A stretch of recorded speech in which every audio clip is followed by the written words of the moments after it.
Why does the universe exist? Why is there a world? Okay, all right. This is a cosmic mystery. Be solemn. Why is there a world? Why are we in it? Why is there something rather than nothing at all? I mean, this is the super ultimate why question. So I'm going to talk about the mystery of existence, the puzzle of existence, where we are now in addressing it, and why you should care. And I hope you do care. The philosopher Arthur Schopenhauer said that those who don't wonder about the contingency of their existence, of the contingency of the world's existence, are mentally deficient. I mean, that's a little harsh, but still.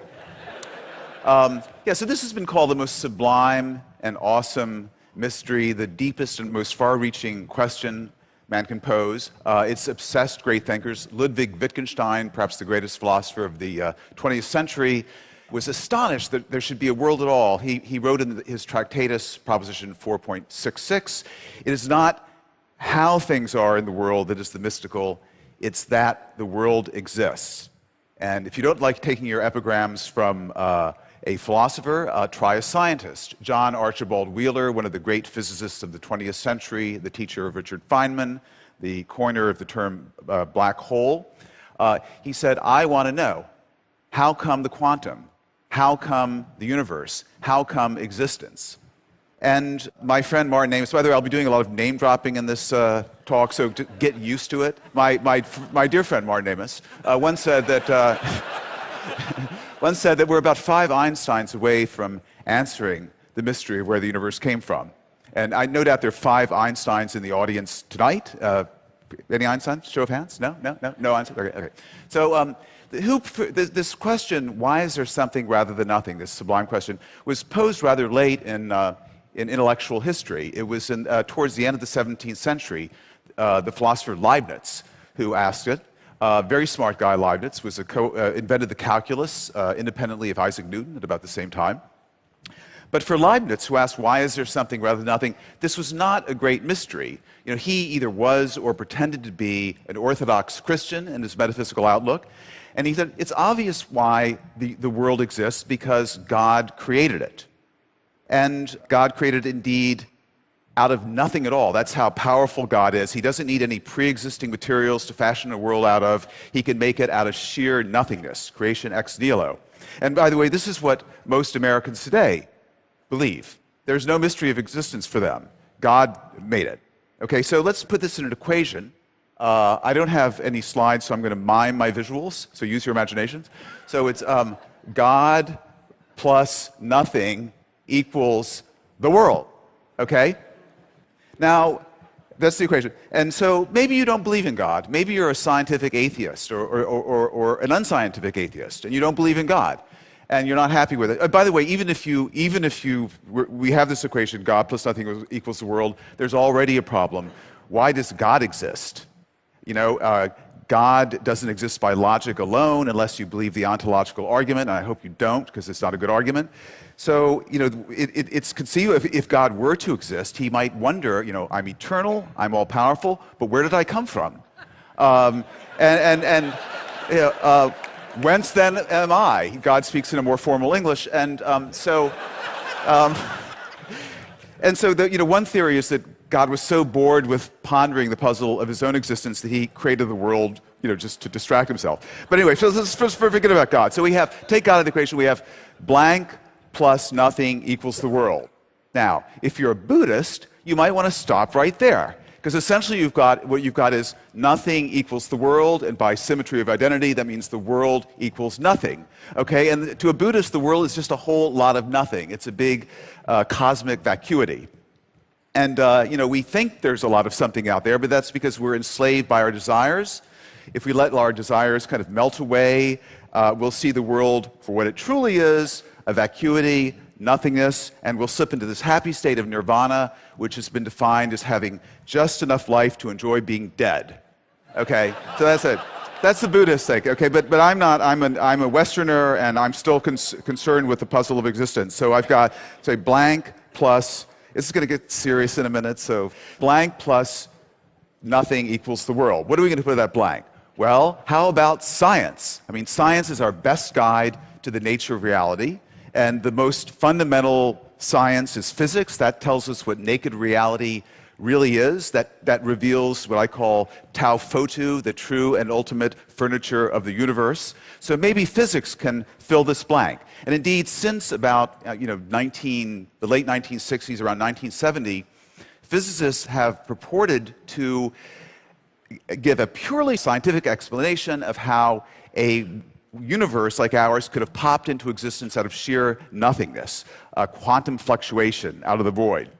Stephen Hawking is one of these physicists, more recently Alex Vilenkin. And the whole thing has been popularized by another very fine physicist and friend of mine, Lawrence Krauss, who wrote a book called A Universe from Nothing. And Lawrence thinks that he's a militant atheist, by the way, so he's gotten God out of the picture. The laws of quantum field theory, the state-of-the-art physics, can show how out of sheer nothingness, no space, no time, no matter, nothing, a little nugget of false vacuum can fluctuate into existence, and then by the miracle of inflation, blow up into this huge and variegated cosmos we see around us. Okay, this is a really, it's an ingenious scenario. It's very speculative. It's fascinating, but I've got a big problem with it. And the problem is this. It's a pseudo-religious point of view. Now, Lawrence thinks he's an atheist, but he's still enthralled to a religious worldview. He sees physical laws as being like divine commands. You know, the laws of quantum field theory for him are like fiat lux, let there be light. The laws have some sort of ontological power or clout that they can inform the abyss that it's pregnant with being. They can call a world into existence out of nothing. But that's a very primitive view of what a physical law is, right? We know that physical laws are actually generalized descriptions of patterns and regularities in the world. They don't exist outside the world. They don't have any ontic cloud of their own. They can't call a world into existence out of nothingness. That's a very primitive view of what a scientific law is. And if you don't believe me on this, you listen to Stephen Hawking, who himself put forward a model of the cosmos that was self-contained, didn't require any outside cause, any creator. And after proposing this, Hawking admitted that he was still puzzled. I mean, he said, this model is just equations. What breathes fire into the equations and creates a world for them to describe? He was puzzled by this. So equations themselves can't do the magic, can't resolve the puzzle of existence. And besides, even if the laws could do that, why this set of laws? Why quantum field theory that describes a universe with a certain number of forces and particles and so forth? Why not a completely different set of laws? There are many, many mathematically consistent sets of laws. Why not no laws at all? Why not sheer nothingness? So this is a problem, believe it or not, that reflective physicists really think a lot about. And at this point, they tend to go metaphysical. Say, well, maybe the set of laws that describe our universe, it's just one set of laws, and it describes one part of reality, but maybe every consistent set of laws describes another part of reality. And in fact, all possible physical worlds really exist. They're all out there. We just see a little tiny part of reality that's described by the laws of quantum field theory, but there are many, many other worlds, parts of reality that are described by vastly different theories that are different from ours in ways we can't imagine, that are, inconceivably exotic. Steven Weinberg, the father of the standard model of particle physics, has actually flirted with this idea himself, that all possible realities actually exist. Also, a younger physicist, Max Tegmark, who believes that all mathematical structures exist, and mathematical existence is the same thing as physical existence, so we have this vastly rich multiverse that encompasses every logical possibility. Now, in taking this metaphysical way out, these physicists and also philosophers are actually reaching back to a very old idea that goes back to Plato. It's the principle of plenitude or fecundity, or the great chain of being, that reality is actually as full as possible. It's as far removed from nothingness as it could possibly be. So we have these two extremes now. We have sheer nothingness on one side, and we have this vision of a reality that encompasses every conceivable world at the other extreme, the fullest possible reality, nothingness, the simplest possible reality. Now, what's in between these two extremes? There are all kinds of intermediate realities that include some things and leave out others. So one of these intermediate realities is, say, the most elegant, the most mathematically elegant reality that leaves out the inelegant bits, the ugly asymmetries and so forth.